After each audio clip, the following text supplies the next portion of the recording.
Welcome to APG classes. आप सभी साथियों का एपीजी क्लासेस में स्वागत है। साथियों, जैसा कि आप सभी को मालूम है कि पिछला वीडियो जो आप लोगों को बताया गया है एचसीएम और एलसीएम से संबंधित था, उस पर सारे एचसीएफ और एलसीएम से संबंधित कंसेप्ट को क्लियर कराए गए थे और उसमें दिखाए गए थे कि कैसे कैसे क्वेश्चन कॉम्पिटिटिव एग्जाम में पूछते हैं। जैसे NTPC, railway group D, UP police या यूपी लेखपाल, जो भी कॉम्पिटिटिव एग्जाम होते हैं उन सब के लिए वो सारे क्वेश्चन थे और एचसीएफ और एलसीएम के सारे महत्वपूर्ण कॉन्सेप्ट उसमें बताए गए थे। अब उसी को आगे बढ़ाते हुए ये हमारा वीडियो है जो एचसीएफ और एलसीएम से संबंधित है, पार्ट 2 है। पार्ट 1 को हमने पहले ही बताया है आप लोगों को। जो लोग नए हों उस वीडियो को जरूर देख लें और बढ़ते हैं हम पार्ट 2 में, अर्थात एचसीएफ और एलसीएम से संबंधित जो भी टॉपिक कुछ बचे हुए थे उस पर हम चर्चा करेंगे और देखेंगे कि और किस तरह के क्वेश्चन कॉम्पिटिटिव एग्जाम में पूछे जाते हैं। तो देखिए, पहला क्वेश्चन है आपका यहाँ पर। पहला क्वेश्चन है कि वह छोटी से छोटी संख्या कौन सी होगी जिसे 14, 21, 28, 35 में से प्रत्येक से भाग देने पर प्रत्येक दशा में 5 शेष बचे। ऑप्शन ए है 425, ऑप्शन बी है 254, ऑप्शन सी है 524 और ऑप्शन डी है 325। तो हमें बताना है कि इसमें से कौन सा आंसर हमारा होगा। तो देखिए, इसको कैसे सोल्व करेंगे। सबसे पहले हम क्या करेंगे, 14, 21, 28 और 35 का हम सबसे पहले एलसीएम निकालेंगे। तो देखिए, 14, 21, 28 और 35 हम इनका एलसीएम निकालेंगे। तो देखिए, इसको काटेंगे हम 7 से काट लें सबसे पहले। 7 दूनी 14, 7 त्रिक 21, 7 चौको 28, 7 पचे 35। फिर आप इसको 2 से काटिए। 2 से काटेंगे, 2 एक कम 2, 3 नहीं कटेगा, 2 से 4 कटेगा 2 बार में और 5 नहीं कटेगा। अब देखिए, अब 3, 2, 5 कोई ऐसी टेबल नहीं है जो इनमें से किसी को काट सके, वो सब अपने ही टेबल से कटेंगे। तो इसके बाद हम क्या करते हैं, अगर देखिए आप 3 को काटेंगे तो 3 से कटेगा, फिर 2 को 2 से कटेगा, फिर 5 को 5 से काटेंगे। तो इससे बढ़िया है कि आप इसको क्या करें, ये 2 जो है इनका और फिर ये जो नहीं कटे हैं इनका आपस में मल्टीप्लाई कर देंगे तो आपको एलसीएम मिल जाएगा। तो देखिए, एलसीएम क्या होगा, एलसीएम इक्वल टू क्या होगा, 7 गुणे 2 गुणे और फिर 3 गुणे 2 गुणे 5, 3 गुणे 2 गुणे 5, इन सबका गुणा कर लीजिए। देखिए, 5 दूनी 10, 10 तिहाई 30 और 30 दूनी 60 और 60 में 6 का गुणा करेंगे तो 7 का गुणा करेंगे तो क्या होगा, 420। ठीक है ना, 60 में 7 का गुणा करेंगे तो 420 हो जाएगा। तो देखिए, एलसीएम जो आया 14, 21, 28 और 35 का एलसीएम जो आया वो आ गया 420। तो ये जो 420 है वो 14, 21, 28 और 35 से पूरी तरह विभाजित होने वाली संख्या है। लेकिन हमसे कहा गया है कि प्रत्येक दशा में 5 शेष भी बचना चाहिए। यानी अगर इसमें 5 हम जोड़ दें तो प्रत्येक दशा में जब 14, 21, 28 और 35 से जब हम भाग देंगे तो 5 शेष बचेगा। तो हमारी संख्या क्या हो जाएगी, संख्या क्या होगी, जो एलसीएम आया है 420 उसमें हम क्या करेंगे, 5 जोड़ देंगे, क्योंकि प्रत्येक दशा में 5 शेष बचना चाहिए। 420 जो है वो 14, 21, 28 और 35 से पूरी तरह डिवाइड होने वाली संख्या है, 5 शेष नहीं बचेगा। तो अगर हम 5 इसमें जोड़ दें 420 में तो जो संख्या मिलेगी वो इन सबसे डिवाइड भी होगी और 5 शेष भी बचेगा। तो हमारी संख्या क्या हो जाएगी, 425। तो 425 वह संख्या होगी जो 14, 21, 28 और 35 से डिवाइड होगी तो प्रत्येक दशा में 5 शेष बचेगा। जो ऑप्शन ए जो है आपका 425 वो ऑप्शन ए सही आंसर हो जाएगा। तो आशा है कि आपको ये पूरे कंसेप्ट समझ में आए होंगे। बढ़ते हैं अगले क्वेश्चन की तरफ और अगला क्वेश्चन देखेंगे। अगला क्वेश्चन क्या है, देखिए क्वेश्चन क्या है। क्वेश्चन है कि वह छोटी सी छोटी संख्या ज्ञात करो जिसमें से 8 घटाने पर शेष बची संख्या 16, 18, 20, 24 में से प्रत्येक से पूर्णतः विभक्त हो जाए। ऑप्शन ए है 278, ऑप्शन बी है 728, ऑप्शन सी है 872 और ऑप्शन डी है 287। तो देखिए, इसके सवालों को कैसे सोल्व करेंगे। देखिए, पिछला जो सवाल था उसी पर आधारित ये क्वेश्चन है, बशर्ते थोड़ा से भाषा को घुमाया गया है। तो देखिए, इसको कैसे सोल्व करेंगे। जब भी ऐसे क्वेश्चन पूछे सबसे पहले हम इनका एलसीएम निकालेंगे। तो एलसीएम क्या होगा, 16, 18, 20 और 24, इनका हम एलसीएम निकालेंगे। तो देखिए एलसीएम निकालेंगे तो सबसे पहले इसको हम काट देते हैं 2 से। 2 8 16, 2 9 18 और 2 से ये 20 कटेगा 10 बार में, और फिर ये 24 कटेगा 12 बार में। फिर आप 2 से काट लीजिए, 2 चौको 8, ये 9 नहीं कटेगा, 2 पच्चे 10, फिर 2 छके 12। फिर आप 2 से काटिए, 2 दूनी 4, 2 से 9 नहीं कटेगा, 2 से 5 भी नहीं कटेगा, और 2 से 6 कटेगा 3 बार में। फिर आप इसको 3 से काट लीजिए, 2 नहीं कटेगा, 3 3 की 9, 5 नहीं कटेगा और 3 कट जाएगा एक बार में। अब देखिए 2 2 से कटेगा, 3 3 से कटेगा, 5 5 से कटेगा। तो यानी कोई ऐसी संख्या नहीं है जो इनमें से इनको एक साथ काटे। तो देखिए अब क्या करेंगे, इन्हीं का हम क्या करेंगे, आपस में इनका मल्टीप्लाई और जो नहीं कटे उनका भी मल्टीप्लाई कर देंगे तो हमें एलसीएम मिल जाएगा। तो एलसीएम क्या होगा, देखिए एलसीएम 2 कितनी बार आया, 3 बार, तो 2 गुणे 2 गुणे 2, फिर 3 एक बार, और फिर 2 3 5, यानी 2 गुणे 3 गुणे 5। इन सबका हम गुणा कर लेंगे। तो देखिए 2 दूनी 4, 4 दूनी 8, ठीक है, और 8 तिरिके 24, यहाँ 24 और गुणे 2 पच्चे 10, और 10 का 3 में गुणा करेंगे 30। तो 30 का जब 24 में गुणा करेंगे, देखिए 3 चौको 12 को 2, और 3 दूनी 6 7, यानी 720 हमें क्या मिला, 16 18 20 और 24 का एलसीएम मिला। हमसे पूछा गया है कि वह छोटी छोटी संख्या ज्ञात करो जिसमें से 8 घटाने पर शेष बची संख्या 16 18 20 24 से प्रत्येक से पूरी तरह विभाजित हो जाए। तो देखिए हमें एलसीएम मिला 720, यानी वह संख्या जो है 720 है जो 16 18 20 और 24 से पूरी तरह डिवाइड हो जाएगी। लेकिन यहाँ कहा कि 8 घटाने के बाद पूरी तरह डिवाइड होनी चाहिए। तो अगर हम इसमें 8 जोड़ दें तो हमें संख्या क्या मिलेगी, संख्या क्या मिलेगी, इसमें 8 जोड़ दें, क्योंकि हमसे पहले ही बताया गया कि 8 घटाने के बाद संख्या जो मिल रही है वो पूरी तरह डिवाइड हो जा रही है। तो अगर हम इसमें 8 जोड़ दें तो संख्या में क्या मिलेगी, 728, यानी 728 वह संख्या है जिसमें से हम 8 घटा देंगे तो जो संख्या मिलेगी 720 मिलेगी, और 720 16 18 20 और 24 से पूरी तरह डिवाइड हो जाएगी। ठीक है ना। तो इस तरह का ये क्वेश्चन थे और ऐसे इसको सॉल्व किया जाएगा। तो ऑप्शन जो होगा 728, ऑप्शन बी सही हो जाएगा। ठीक है, अब बढ़ते हैं अगले क्वेश्चन की तरफ, और अगला क्वेश्चन देखेंगे कि अगला क्वेश्चन क्या है। देखिए क्वेश्चन क्या है, क्वेश्चन है कि वह छोटी से छोटी संख्या ज्ञात कीजिए जिसे 20 25 तथा 30 से भाग देने पर क्रमशः 8 13 18 शेष बचे। ऑप्शन ए है 288, ऑप्शन बी है 882, ऑप्शन सी है 828 और ऑप्शन डी है 300। तो देखिए ये जो क्वेश्चन है ये पिछले क्वेश्चन से थोड़ा सा हटके, ये एक नए तरीके का क्वेश्चन है। तो देखिए इसको कैसे सोल्व करेंगे। ऐसे क्वेश्चन जब दिए जाते हैं तो सबसे पहले हम देखते हैं कि उनका डिफरेंस क्या आता है। डिफरेंस का मतलब जैसे 20 से जब भाग दिया जाता है तो 8 बचता है, 25 से भाग दिया जाता है तो 13 बचता है, और 30 से भाग दिया जाता है तो 18 बचता है। तो इन सब में हम देखेंगे डिफरेंस क्या आएगा। 20 में से 8 घटाते हैं तो 12 आता है डिफरेंस। यहाँ देखते हैं 25 में से 13 घटाते हैं, 25 में से 13 घटाते हैं तभी भी 12 आता है, और 30 में से 18 घटाते हैं तभी भी 12 आता है। यानी हम देख रहे हैं कि डिफरेंस क्या है, बराबर है।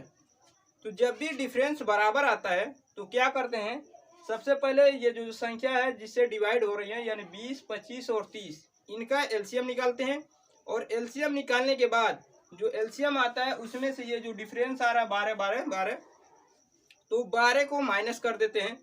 तो 12 को माइनस करने के बाद जो संख्या मिलती है वही संख्या मिलेगी जिसे हम 20 25 और 30 से भाग देंगे तो 8 13 और 18 शेष बचेगी। तो देखिए उसको कैसे सॉल्व करेंगे। सबसे पहले हमने बताया कि डिफरेंस चेक करेंगे, अगर डिफरेंस सबका बराबर है तो जो संख्या दी गई है उसका एलसीएम निकालेंगे। तो सबसे पहले हम एलसीएम निकालते हैं, तो 20 25 और 30 का एलसीएम निकाल लेते हैं। देखिए इसको हम काटेंगे तो 5 से सबसे पहले काट दें, 5 को 20, 5 पच्चे 25 और 5 छः के 30। फिर 2 से काट लीजिए, 2 दूनी 4, ये 5 नहीं कटेगा और 6 कट जाएगा 3 बार में। ठीक है, अब इसके बाद कोई संख्या नहीं है जो इन सबको डिवाइड कर सके, ये खुद से ही डिवाइड होंगी।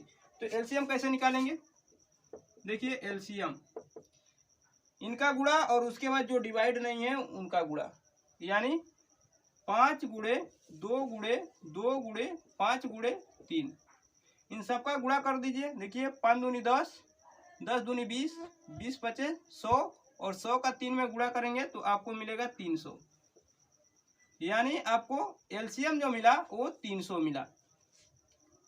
तो हमने बताया था क्या कि सबसे पहले जो संख्या है 20, 25, 30 का एलसीएम निकालेंगे। एलसीएम निकालने के बाद जो ये डिफरेंस आ रहा है 12, 12 उसको घटा देंगे एलसीएम में से, तो हमें वह संख्या मिलेगी जो 20, 25 और 30 से डिवाइड होगी। तो वह संख्या क्या होगी, संख्या क्या होगी, 300 में से हम क्या करेंगे 12 को माइनस करेंगे। डिफरेंस बराबर आ रहा है तो इसी डिफरेंस को क्या करेंगे माइनस कर देंगे। तो देखिए 10 में से 2 जाएगा 8, 9 में से 1 जाएगा 8 और यहाँ पर बचेगा 2, यानी 288 वह संख्या होगी जिसे हम 20 से भाग देंगे तो 8 शेष बचेगा, 25 से भाग देंगे तो 13 शेष बचेगा और 30 से भाग देंगे तो 18 शेष बचेगा। अब चेक करना चाहें तो एक को चेक कर सकते हैं, जैसे 20 से हम क्या करें इसमें भाग दें तो आपको भाग देकर दिखा देना है। 20 से 288 में भाग देंगे तो एक बार में जाएगा, ये 20 हो जाएगा, यहाँ से 8 बच जाएगा, ये कट जाएगा, फिर 8 को उतारेंगे, 20 से 88 में भाग देंगे तो आपका 4 बार में जाएगा, 4 बार में ये 80 हो जाएगा। देखेंगे आप यहाँ पर 8 क्या बच जा रहा है, शेष बच जा रहा है, तो वो संख्या क्या होगी 288 होगी, जो ऑप्शन ए सही हो जाएगा। आशा है कि आपको पूरे क्वेश्चन अच्छे तरीके से समझ में आए होंगे। बढ़ते हैं नेक्स्ट क्वेश्चन की तरफ और नेक्स्ट क्वेश्चन देखेंगे। नेक्स्ट क्वेश्चन क्या है, देखिए क्वेश्चन क्या है, क्वेश्चन है कि 4 अंकों की वह बड़ी से बड़ी संख्या ज्ञात करो जिसे 12, 18, 21, 24 में से प्रत्येक से भाग देने पर हर दशा में 7 शेष बचे। ऑप्शन ए है 9853, ऑप्शन बी है 9583, ऑप्शन सी है 3859 और ऑप्शन डी है 8935। तो हमें बतानी है कि वह संख्या कौन सी होगी। तो देखिए जब भी ऐसे सवाल पूछे जाएं, ये थोड़ा सा क्वेश्चन अलग टाइप का है। सबसे पहले इनका एलसीएम निकालेंगे, सबसे पहला काम हम यही कर लेते हैं एलसीएम निकालने वाला। तो एलसीएम क्या होगा 12 का, 18 का, 21 और 24 का, इनका एलसीएम क्या होगा, देखिए इसको आप काटिए, 3 से काट देते हैं इसको, 3 चौको 12, 3 छः 18, 3 7 21 और 3 8 24। फिर आप इसको काटिए 2 से काटेंगे, 2 दूनी 4, 2 3 6, 7 नहीं कटेगा, 2 चौको 8। फिर आप इसको 2 से काटिए, 2 एक कम 2, ये 3 नहीं कटेगा, 7 नहीं कटेगा, 2 से 4 कटेगा 2 बार में। अब देखिए अब 1 3 7 2 ये सब अपने अपने ही टेबल से कटने वाले हैं। तो एलसीएम क्या हो जाएगा, एलसीएम आपका क्या हो जाएगा 3 गुणे 2 गुणे 2, ये हो गया। फिर 3 गुणे 7 गुणे 2, 3 गुणे 7 गुणे 2, इनका गुणा कीजिए, 3 दूनी 6, 6 दूनी 12, 12 3 36, यानी 36 गुणे और 7 दूनी 14। आप इनका गुणा करेंगे तो 14 छक्के 84 होता है, हासिल 8 और 14 तिया 42, 42 में 8 जोड़ेंगे तो आपको मिलेगा 50, यानी 504 क्या होगी 12, 18, 21 और 24 का एलसीएम होगा। लेकिन हमसे पूछा गया कि 4 अंकों की वह बड़ी से बड़ी संख्या बतानी है। तो हम क्या करेंगे, सबसे पहले 4 अंकों की बड़ी से बड़ी संख्या आप जानते हैं क्या होता है, 4 अंकों की बड़ी से बड़ी संख्या क्या होता है 9999। तो इसमें क्या करेंगे, हम इनका जो एलसीएम आया है उससे भाग देंगे ताकि हमें 4 अंकों की बड़ी से बड़ी संख्या मिले, जो 12, 18, 21 और 24 का एलसीएम जो आया है 504, उससे 4 अंकों की वो बड़ी से बड़ी संख्या क्या होगी 9999। अब 9999 को क्या करेंगे 504 से भाग करेंगे, 504 से भाग करेंगे तो देखिए ये एक बार में जाएगा 504 हो जाएगा, 9 में से 4 जाएगा आपका यहाँ 5 बचेगा, 9 में से 0 जाएगा 9 और 9 में से 5 जाएगा 4। फिर क्या करेंगे 9 को उतारेंगे, जब 9 को उतारेंगे तो देखिए आपका जाएगा 8 बार में, ठीक है ना, 8 बार में नहीं सॉरी 9 बार में जाएगा। तो 9 चौको 36 और 9 पचे 45, आप यहाँ से घटाएंगे तो 9 में से 9 में से 6 जाएगा 3, और 5 में से 3 जाएगा 2, और 9 में से 5 जाएगा 4, और 4 में 4 जाएगा, कट जाएगा। यानी जब 504 से भाग दे रहे हैं तो रिमाइंडर बच रहा है 423। यानी बड़ी से बड़ी जो 4 अंकों की संख्या होगी उसमें से हम 423 को घटा देंगे तो जो संख्या मिलेगी वो 504 से पूरी तरह डिवाइड हो जाएगी। तो क्या करेंगे, 9 अंकों की ये बड़ी से बड़ी संख्या है, इसमें से हम क्या करेंगे 423 को घटा देंगे तो संख्या क्या मिलेगी, 9 में से 3 जाएगा 6, 9 में से 2 जाएगा 7, 9 में से 4 जाएगा 5, और ये 9। तो ये जो संख्या मिली 9576, यह वह संख्या मिली जो 5004 से पूरी तरह डिवाइड होने वाली है। लेकिन हमें क्या करना है, हर दशा में 7 शेष बचाना है। तो अगर हम इसमें 7 जोड़ देंगे तो जो संख्या मिलेगी वो 12, 18, 21 और 24 से पूरी तरह डिवाइड भी होगी और 7 शेष भी बच जाएगा। तो यानी संख्या क्या हो जाएगी, संख्या आपका क्या हो जाएगा, इसी में क्या करेंगे 9576 में हम क्या करेंगे 7 जोड़ देंगे। तो 7 जोड़ेंगे, देखिए 7 6 13 को 3, 7 1 हासिल 8, 5 और 9, यानी 9583 आपका सही आंसर हो जाएगा, जो ऑप्शन बी आपका सही होगा। 9583 आपका सही आंसर होगा।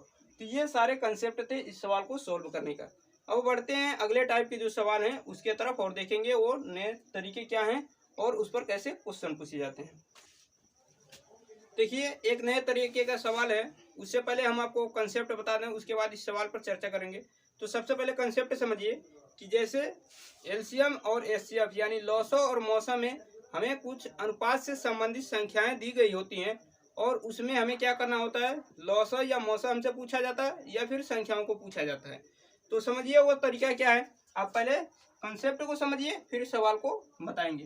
तो जैसे मान लीजिए कि ए अनुपात बी यानी एक संख्या ए है और उसका दूसरी संख्या बी है, और इनमें जो अनुपात है ए अनुपात बी है, और इनका एचसीएफ और एलसीएम में संबंध बताना है। तो अगर कोई दो संख्याएं दी गई हैं अनुपात रूप में और उनका एचसीएफ और एलसीएम से संबंध बताना है तो उसका तरीका क्या होता है, हम उसको आपको बता रहे हैं। देखिए जब ऐसे अनुपात में दिया गया है तो उसका तरीका होता है कि अनुपातों का गुणनफल उसके साथ एचसीएफ का भी गुणनफल किसके बराबर होता है, एलसीएम के बराबर होता है। यानी जो संख्याओं का अनुपात होता है उनका आपस में गुणनफल और उन्हीं के साथ एचसीएफ का गुणनफल एलसीएम के बराबर होता है। यही कंसेप्ट इस सवाल पर लगेगा और इसी कंसेप्ट पर हम इस सवाल को सॉल्व करेंगे, ठीक है ना। तो यही कंसेप्ट है, इसको ध्यान रखिएगा। जब भी दो संख्याओं का अनुपात दिया हो और उसके साथ साथ उनका एचसीएफ और एलसीएम में रिलेशन दिया हो तो उसमें जो अनुपात होता है दोनों संख्याओं के अनुपातों का गुणनफल उसके साथ एलसीएम एचसीएफ का गुणनफल और इनका गुणनफल एलसीएम के बराबर हो जाता है। तो चलते हैं इसी पर देखते हैं ये क्वेश्चन। देखिए अभी हमने बताया है कि यही फार्मूला होता है, यानी A into B into HCF equal to LCM के बराबर होता है। तो देखिए इसी तरीके का सवाल पूछा गया है कि दो संख्याएं 5:6 के अनुपात में है। तो अनुपात दिया गया है, यदि इनका मौसो 4 हो यानी एचसीएफ 4 हो तो इनका लॉसो यानी एलसीएम कितना होगा। ऑप्शन ए है 90, ऑप्शन बी है 96, ऑप्शन सी है 120 और ऑप्शन डी है 150। तो अभी हमने बताया कि जब अनुपात में सवाल दिए हो तो ए क्या है पहली संख्या और बी क्या है दूसरी संख्या, इनके अनुपात हैं ये। तो यहाँ पर रखेंगे 5 × 6 और देखिए एचसीएफ यानी जिसको मौसो कहते हैं वो दिया गया है 4। एचसीएफ का मान 4, यहाँ से आपको मिल जाएगा एलसीएम इनका गुणा कर देंगे तो वो एलसीएम हो जाएगा।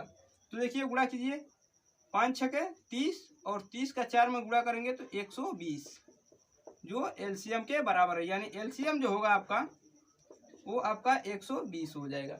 तो 120 आपका जो होगा वो सही आंसर होगा, जो ऑप्शन सी सही हो जाएगा। तो ये कंसेप्ट थे कि जब भी अनुपात में दिया है तो ये अनुपातों का गुणनफल उसके साथ एचसीएफ का गुणनफल बराबर एलसीएम के गुणनफल के बराबर होता है, ठीक है ना। तो 120 सही आंसर होगा, जो ऑप्शन सी है। बढ़ते हैं अगले क्वेश्चन की तरफ और अगला क्वेश्चन देखेंगे। अगला क्वेश्चन क्या है,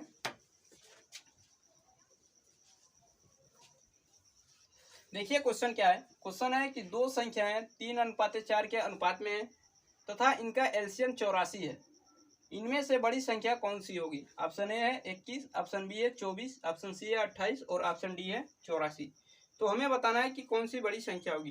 तो अभी हमने बताया कि जब भी अनुपात दिया हो और एलसीएम में रिलेशन दिया हो तो उसको कैसे सोल्व करेंगे। अनुपातों का गुणनफल उसके साथ एचसीएफ का गुणनफल बराबर एलसीएम के।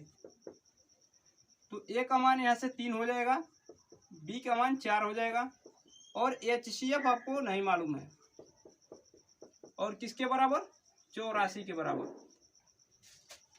देखिए तो 3 गुणे 4 गुणे एचसीएफ का मान हमको नहीं मालूम है और एलसीएम का दिया हुआ है। तो यहाँ से हम जब सॉल्व करेंगे तो देखिए 4 और 3 का गुणा करेंगे, 4 3 12 और 12 से 84 को काटेंगे तो 7 बार में, यानी एचसीएफ आपको कितना मिल गया?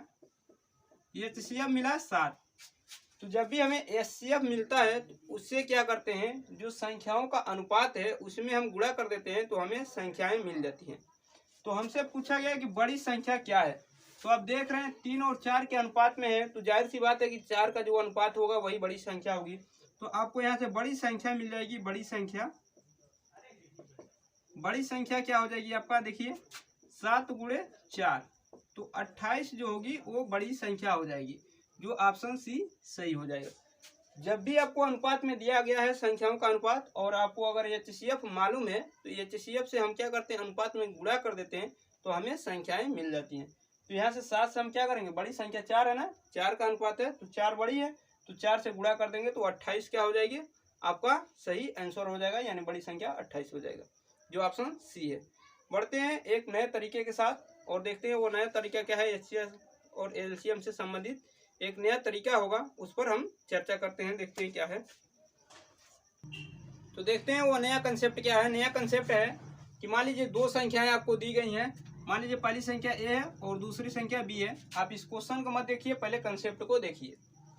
मान लीजिए पहली संख्या ए है, दूसरी संख्या बी है और उनका एचसीएफ और एलसीएम में हमसे रिलेशन पूछा गया है, यानी एचसीएफ और एलसीएम में क्या रिलेशन होता है अगर कोई संख्या, दो संख्याएं दी गई हैं, ठीक है ना। मान लीजिए एक संख्या ए है, एक संख्या बी है और उनका एचसीएफ और एलसीएम के साथ रिलेशन पूछा जा रहा है, तो क्या होगा। देखिए इनका रिलेशन होता है पहली संख्या गुणे दूसरी संख्या, यानी अगर ए पहली संख्या और बी दूसरी संख्या है तो इसमें रिलेशन जो होता है पहली संख्या गुणे दूसरी संख्या बराबर एचसीएफ गुणे एलसीएम, ठीक है ना।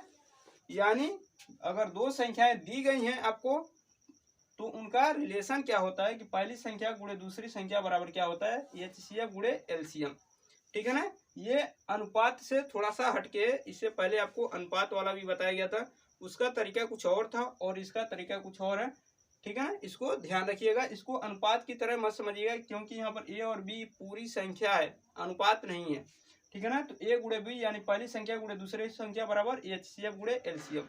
इसी पर ये क्वेश्चन सॉल्व किए जाएंगे। देखिए कैसे क्वेश्चन को सॉल्व करेंगे।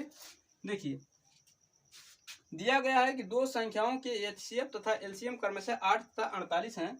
यदि इनमें से एक संख्या 24 हो तो दूसरी संख्या क्या होगी। ऑप्शन ए है 48, ऑप्शन बी है 36, ऑप्शन सी है 16 और ऑप्शन डी है 24। तो देखिए इसको कैसे सॉल्व करेंगे। आपको दिया गया एचसीएफ और एलसीएम, तो एचसीएफ दिया गया है 8 और एलसीएम दिया गया है 48 और ये कहा गया है कि एक संख्या 24 है, तो एक संख्या जो 24 है उसे हम 24 लिख लेंगे और दूसरी संख्या हमसे पूछी गई, तो दूसरी संख्या नहीं मालूम है तो उसको हम बी लिख दे रहे हैं। अब यहाँ से बी का जो मान निकलेगा वही दूसरी संख्या हो जाएगी। तो बी का मान निकलेगा कैसे, देखिए 24 से कम 24 और 24 दूनी 48, तो यानी बी से जब 1 में गुणा करेंगे तो बी मिलेगा और 8 से 2 में गुणा करेंगे तो क्या मिलेगा 16। तो 16 जो होगी वह दूसरी संख्या हो जाएगी। तो ऑप्शन सी जो होगा वो आपका सही हो जाएगा। इस कंसेप्ट को ध्यान रखिएगा कि पहली संख्या गुणे दूसरी संख्या बराबर एचसीएफ गुणे एलसीएम। यहाँ ये अनुपात वाला रिलेशन नहीं है, ये पूरी संख्या वाला है। तो पहली संख्या गुणे दूसरी संख्या बराबर एचसीएफ गुणे एलसीएम, यहाँ से मान रखेंगे और सॉल्व करेंगे तो बी का मान जो होगा वो 16 आएगा और बी क्या होगी, दूसरी संख्या हो जाएगी। बढ़ते हैं अगले क्वेश्चन की तरफ और अगला क्वेश्चन देखेंगे। अगला क्वेश्चन क्या है, देखिए क्वेश्चन क्या है। क्वेश्चन है कि 12 के दो गुणजों का एलसीएम 1056 है। यदि इनमें से एक संख्या 132 हो तो दूसरी संख्या क्या होगी। ऑप्शन ए है 12, ऑप्शन बी है 72, ऑप्शन सी है 96 और ऑप्शन डी है 84। तो देखिए इसको कैसे सोल्व करेंगे। आप जानते हैं कि पहली संख्या गुणे दूसरी संख्या बराबर एचसीएफ गुणे एलसीएम। अब देखिए यहाँ पर दिया गया है 12 के दो गुणजों का एलसीएम, तो 12 जो दिया गया है वो आपका एचसीएफ है, ठीक है ना। जैसे फॉर एग्जाम्पल अगर हम कहें 24 और 36, तो हम देख रहे हैं कि 12 के दोनों गुणज है। तो 12 के गुणज होने का मतलब क्या है, ये लिखेंगे 12 गुणे 2 और इसको लिखेंगे 12 गुणे 3। तो आप देख रहे हैं कि 12 12 क्या हुआ, एचसीएफ हो जाएगा। तो यहाँ पर एचसीएफ जो होगा वो 12 हो जाएगा। और एलसीएम दिया गया है 1056, और यदि उनमें से एक संख्या 132 हो, पहली संख्या दिया गया है 132 हो, तो दूसरी संख्या हमसे पूछी जा रही है। तो दूसरी संख्या का मान यहाँ से निकाल लेंगे। देखिए दूसरी संख्या का मान निकालिए, 12 कम 12 और 12 से इसको काटेंगे तो 12 कम 12, फिर 12 होगा 12 कम 12, 11 से जब इसको काटेंगे तो 11 9 99, ठीक है ना। यहाँ से बचेगा आपका 6, फिर 66 होगा और 11 छके 66, यानी बी का जो मान आया वो 96 आपका सही आंसर हो जाएगा। तो 96 जो है ऑप्शन सी है, यही सही आंसर हो जाएगा, ठीक है ना। इसको ध्यान रखिएगा। ये अगर कह रहा है कि 12 के गुणजों का मतलब ये हुआ कि एचसीएफ उसका 12 है, ठीक है। बढ़ते हैं अगले क्वेश्चन की तरफ और अगला क्वेश्चन देखेंगे। अगला क्वेश्चन क्या है, देखिए क्वेश्चन क्या है कि दो संख्याओं का योग 36 है, इनका एचसीएफ 3 तथा एलसीएम 105 है। इन संख्याओं के व्युत्क्रमों का योग कितना होगा। ऑप्शन ए है 2/35, ऑप्शन बी है 3/25, ऑप्शन सी है 4/35 और ऑप्शन डी है 2/25। तो देखिए इसको कैसे सोल्व करेंगे। दो संख्याओं का योग दिया है 36, तो हम यहाँ पर क्या कर रहे हैं, दो संख्याएं ए और बी मान ले रहे हैं। तो यानी ए और बी ये दो संख्याएं और इनका योग दिया है 36, ये 36 हो जाएगा। अब कह रहा है इनका एचसीएफ 3 तथा एलसीएम 105 है। तो आप जानते हैं दो संख्याओं का गुणनफल यानी ए गुणे बी, इनका मान कितना होता है, एलसीएम और एचसीएफ के गुणनफल के बराबर। यानी एचसीएफ क्या है 3 है और एलसीएम क्या है 105 है, इनके गुणनफल के बराबर होता है, ठीक है ना। आप जानते हैं कि संख्याओं का गुणनफल जो होता है एचसीएफ और एलसीएम के गुणनफल के बराबर होता है। अब हमसे कहा गया है कि इन संख्याओं के व्युत्क्रमों का योग बताइए। व्युत्क्रम का मतलब क्या होता है, 1/1 1/a प्लस 1/b, यानी पहली संख्या का व्युत्क्रम प्लस दूसरी संख्याओं के व्युत्क्रम। कहा ना इन संख्याओं के व्युत्क्रमों का योग बताइए। तो अगर संख्या पहले a है तो इसका व्युत्क्रम 1/a हो जाएगा, अगर संख्या b है तो उसका व्युत्क्रम 1/b हो जाएगा। तो इनके योग का यानी इनके व्युत्क्रमों का योग कितना होगा हमें ये बताना है। तो देखिए इसको सोल्व करेंगे आप, तो एलसीएम लेंगे तो ए बी हो जाएगा, बी का इधर गुणा करेंगे बी और प्लस ए का इधर गुणा करेंगे तो ए, यानी हम कह सकते हैं ए प्लस बी। तो ए प्लस बी का मान आपको दिया गया है 36, ए प्लस बी का मान दिया गया है 36 और ए गुणे बी का मान दिया गया है आपको 3 गुणे 105। अब इसको सॉल्व करेंगे तो देखिए 3 एक कम 3 और 3 से ये 12 12 में कट जाएगा। फिर अब इसको काटिए 3 से, 3 चौको 12 और 3 से 3 त्रिक 9 15 होगा, 3 पचे 15, यानी 4/5 जो होगी वह इनके व्युत्क्रमों का योग मिलेगा 4/35, ठीक है ना। तो 4/35 जो होगा वो ऑप्शन सही हो जाएगा, यानी ऑप्शन सी जो है 4/35 वही सही आंसर होगा, ठीक है ना। तो वीडियो को यहीं पे समाप्त करते हैं। वीडियो कैसा लगा आप लोग कमेंट बॉक्स में जरूर बताइएगा, और जो लोग चैनल पे नए हों उस चैनल को सब्सक्राइब करें, वीडियो को ज़्यादा से ज़्यादा अपने दोस्तों के पास शेयर करें, और मिलिए इसी तरह के कंसेप्ट के क्लास के साथ हमसे। तब तक के लिए अपना ख्याल रखिए, धन्यवाद।